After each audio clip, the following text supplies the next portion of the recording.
Olá, pessoal! Aqui na lição 4 falaremos sobre o gênero textual relato de viagem.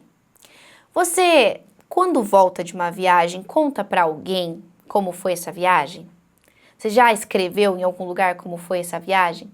Tem pessoas que gostam de contribuir com outras pessoas após voltarem de lugares que elas acabaram de conhecer. Inclusive, existem blogs que falam só sobre relatos de viagem. Certo? Então, como fazer um relato de viagem? A pessoa que escreve o relato de viagem, ela coloca ali uma narração, ela conta o que ela viveu e, ao mesmo tempo, ela usa dos detalhamentos, das descrições para dizer o espaço em que ela estava, para falar sobre o que ela viu ali, para dizer sobre aquele espaço turístico, certo?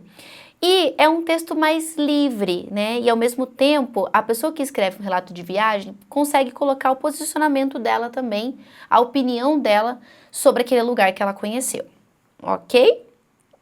Então vamos lá. Nós temos aqui as características mais específicas. Ele é contado por uma pessoa real, né? Então é uma informação real, assim como também são reais, né? Os fatos. Os episódios são significativos, bem como os lugares e as situações vividas. Então, óbvio, não dá para contar tudo do início ao fim com detalhes, mas a pessoa sempre vai trazer aqueles episódios mais importantes do momento em que ele viajou. As indicações de tempo e lugar são fiéis à realidade e apresentadas com precisão. O autor expõe particular e subjetivamente o modo de perceber, sentir e avaliar os acontecimentos relatados, tá? Então ele vai colocar o que ele sentiu ali enquanto ele estava vivendo aquela experiência. O texto apresenta sequência narrativa e descritiva. As formas verbais e pronominais são usadas na primeira pessoa, né? Então ele pode falar eu fui, eu fiz, e se ele tiver com mais pessoas ele pode usar o nós também. Os fatos são relatados em sequência cronológica. E o tempo verbal é o pretérito perfeito, né? Fiz, fui, olhei, ok? Verbos no passado. Vamos então, pessoal, fazer a leitura de um relato de viagem para que a gente possa conseguir responder então as questões que nós temos ali, ok? Então vamos lá, acompanha comigo.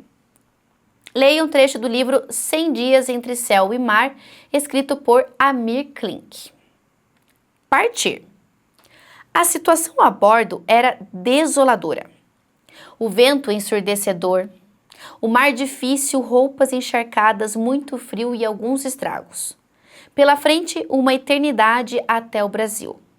Para trás, uma costa inóspita, desolada e perigosamente próxima. Sabia melhor que ninguém avaliar as dificuldades que eu teria daquele momento em diante. Estava saindo na pior época do ano, final de outono, e teria pela frente um inverno inteiro no mar. Finalmente, meu caminho dependeria do meu esforço e dedicação, de decisões minhas e não de terceiros, e eu me sentia suficientemente capaz de solucionar todos os problemas que surgissem, de encontrar saídas para os apuros em que porventura me metesse. Se estava com medo, mais que a espuma das ondas, estava branco, completamente branco de medo. Mas ao me encontrar, afinal, só independente, senti uma súbita calma.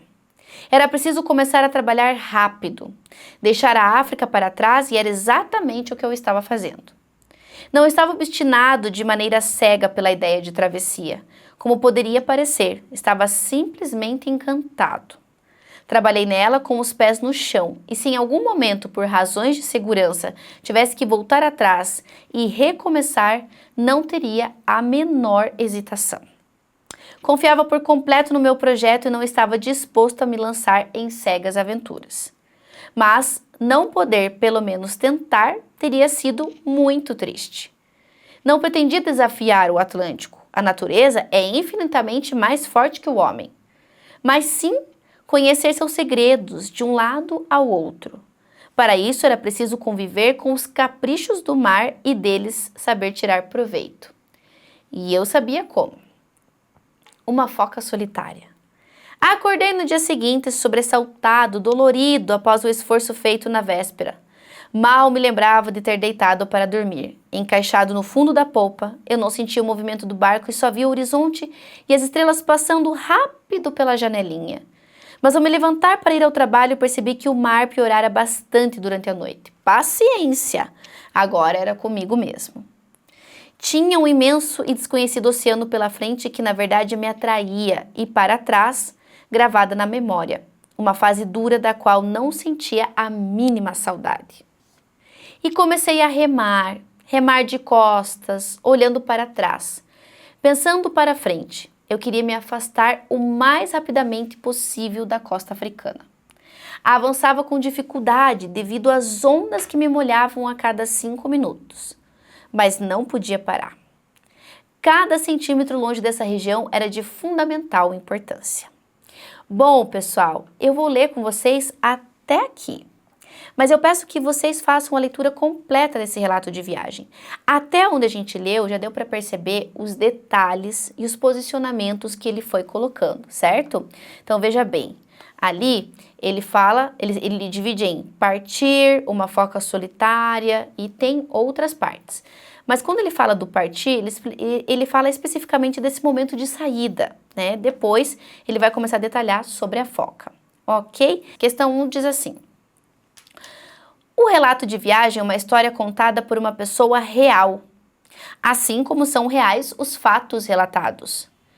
Quem relata esse trecho da viagem? Olha só, aqui a gente já tem a resposta, tá?